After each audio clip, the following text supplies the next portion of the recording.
Hey everyone, Maria's back again with our next indie author spotlight. We have Myrtlean Stockdale. She is, I want to say, a children's author. That's Yep. correct, right? And are you local to Matson? I lived in Matson for some years. I'm in Chicago at the moment. Okay, still local. We always want to mention our Matson highlighted folks here. But thank you so much for doing this with us for this Indie Author Day event. But let's get right into it. And our first questions is going to be a little about you. Tell us about yourself, what inspires your writing, and how long you've been writing.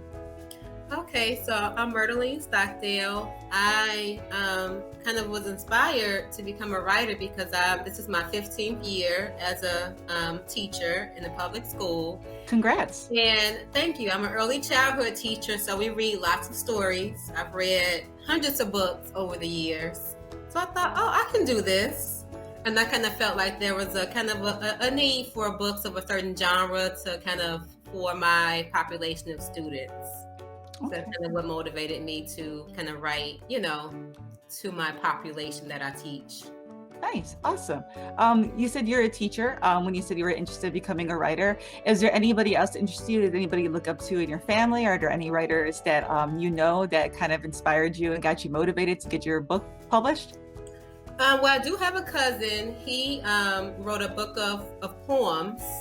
So that kind of really got me like, oh, okay. He wrote poems. I can write a book. And author by the name of Nikki Grimes. Like I did a author study on her when I was going through my graduate teaching work. And so she's like an African-American poet, children's writer. And I kind of wrote her. She wrote me back. I was like, oh, she wrote me back. So I just got excited. So she really kind of inspired me to write for, kids who don't really have a lot of books kind of that reflect characters that look like them. Yeah, that's very important to be not only just be diversity, but inclusive. You want to have the diversity inclusive in that area and that genre. Very important. You said that you're a teacher. Before you became a teacher, did you have an inkling that you might become a writer, or just something you kind of just got into as you were teaching and you thought maybe the opportunity, presented itself?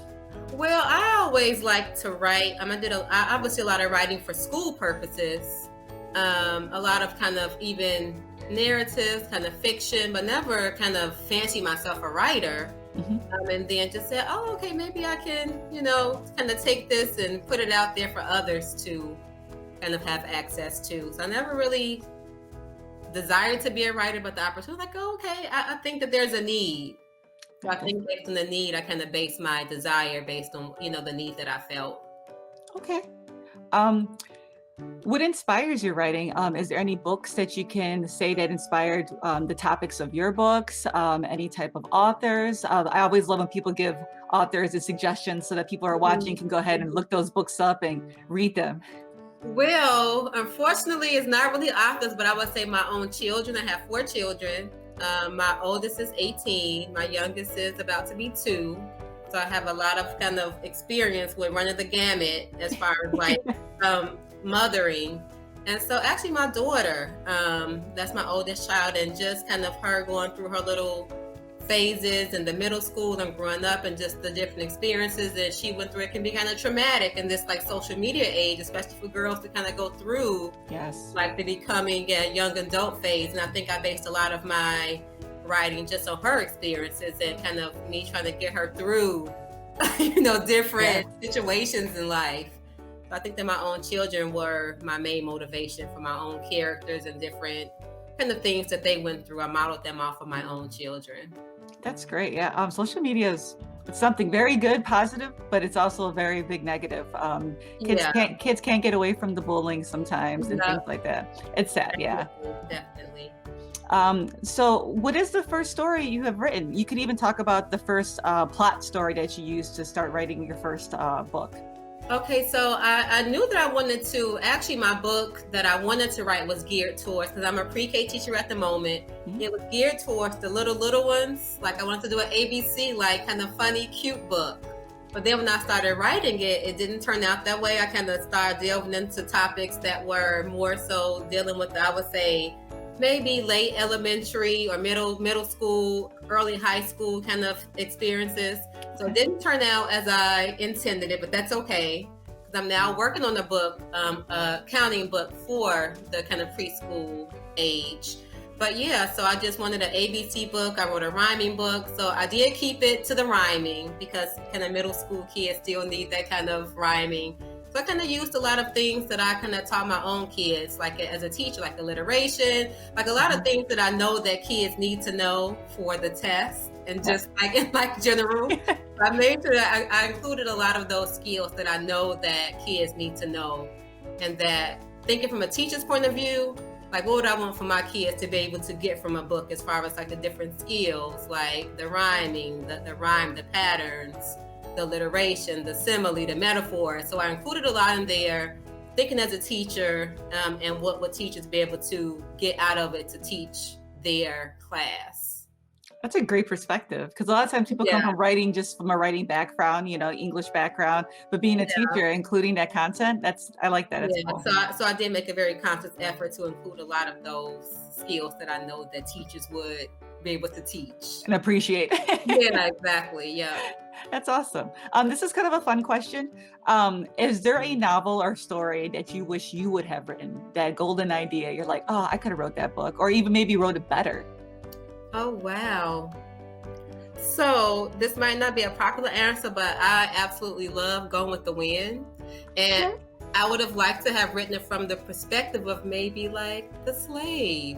So I think that writing the book like from the era in the perspective of one of the characters that wasn't a central character, but so what was this character kind of really thinking? So you can see some characters kind of on the outside or the perimeter of the story, but not really, we don't get to hear their thoughts, see what they're thinking, see what's happening in their lives.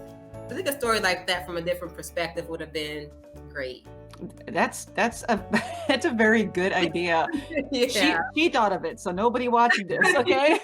Don't make her come at you for that. Exactly. So, that's a great idea, though. Hattie McDaniel, I think, was the actress who kind of won that award. Yes. Right? Yeah, so definitely from her perspective would have been wonderful. Yeah. I would be interested in if you ever try to explore that writing, because those are point of views that we don't see, from just the POC community and any type of literature. That's very important. So we know that there's always benefits and challenges to becoming an independent author. What challenges did you experience as you were going through your writing and publishing process? Well, once I was kind of attempting to go through like the independent publishers and kind of did a lot of research, and then my friend was like, oh, you can just like do it on your own, and I kind of resisted for a long time. And I said, oh, let me just check into it. And once I got into the process, it was fairly simple. I went through a lot of kind of hardships actually trying to get them to accept the manuscript, because it has to be just so fit, the formatting wasn't right. And I called like, please help me. So I did get kind of guided through it. So that helped me out a lot. But I think now that it's published, I think as an independent author, now it's like, how do you get your work out there? Like, how do you get, because obviously I don't have a, big publishing company behind me to promote my work. Now it's just like, okay, so now it's written, it's published, it's for sale. And how do I kind of get my work out there to the general public, or at least get it, more publicized? It's kind of difficult on your own. Yeah, definitely. Marketing is 24-hour job in itself. Yeah, definitely. So you mentioned a little bit that you didn't have to have the problems of a publisher, or what are the benefits of writing? I know a lot of people say the freedom to express yourself truthfully, things like that. What were your benefits in your journey? Well, I think the benefits were definitely like, this is my story. Like I was my own editor. I did have my daughter like go through, and I did have people kind of other teachers kind of read it, like just to catch like those type mistakes and the kind of, oh, did I, even some grammatical errors that I might have made that you might not see on your own, but a second set of eyes might see. But definitely, besides having just some proofreading done, I think this is my story. I did a lot of editing on my own, but it was what I felt like needed to change to be clarified. So I didn't have an outside person like, telling me, kind of make it just so, or change or, eliminate that. So I think that it's definitely my story the way that I wanted it to be told. So I think that's definitely a benefit, being kind of in control of your own, your own work. Yes, definitely. I should have switched this question just a little bit because I got a little bit of slack for this one. I'll say, where do you hope to see your writing in 5 to 10 years, or if there's Okay. a goal that you would hope to reach within a couple of years? Is there something that you are looking at to accomplish? Well, I think I would like to see my work like inside of classrooms. That was my main goal as a classroom teacher, and not having many kind of works, like I said before, that kind of reflect certain students, and just being able to like see yourself and see.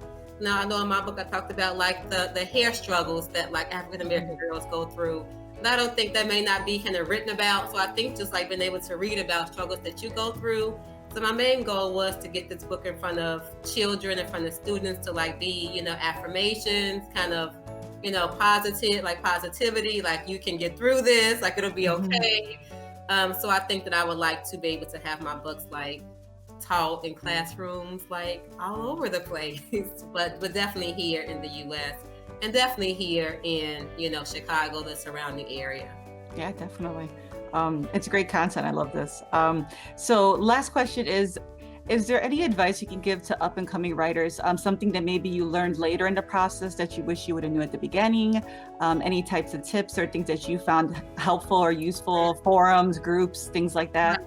Well, what I found really useful, I think I was looking on YouTube and someone had just briefly mentioned like the Fiverr website. Mm-hmm. And that's a great site because I got my cover art from there. I got my formatting from there, and it was pretty inexpensive. Mm-hmm. So it wasn't a lot of like upfront cost.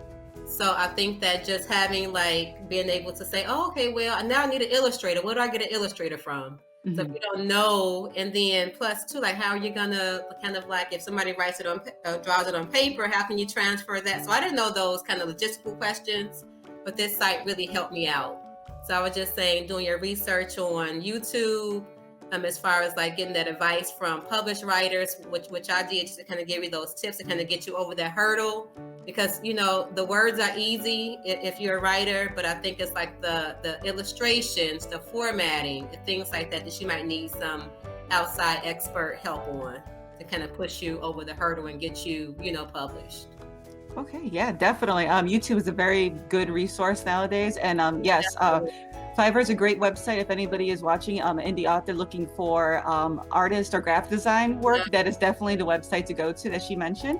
Yeah, and I even got my logo done there too. So definitely for logos. So everybody, you got to have a logo for your brand. Yep. So definitely a logo as well. Thank you, Scottsdale. I want to call you that because you're a teacher, in case there's any students or parents that are watching this. Thank you so much for joining us today for our indie author event. Where can we find you? We're going to have the slide at the end, but just let us know some of your books that you can find, where to find them, and your website, any of the other contact information that you would like to share with the audience. Well, my first book is A Baby Isn't a Baby, What's in the Name Anyway? And it can be found on Amazon. So just search my name. Is my name going to be displayed there? Yes. Yeah, so just search my name and it comes right up. It's available in paperback and also in e-format. And my website is just my name at Gmail. Okay, thank you guys so much. If you have any questions that you would like to ask her, just leave a comment underneath the video. I could definitely email and forward those questions to her. But thank you so much for joining us today. Thank you so much. Take care. You too. Okay, bye-bye. All right, guys, we'll be back in a couple more minutes with our next author.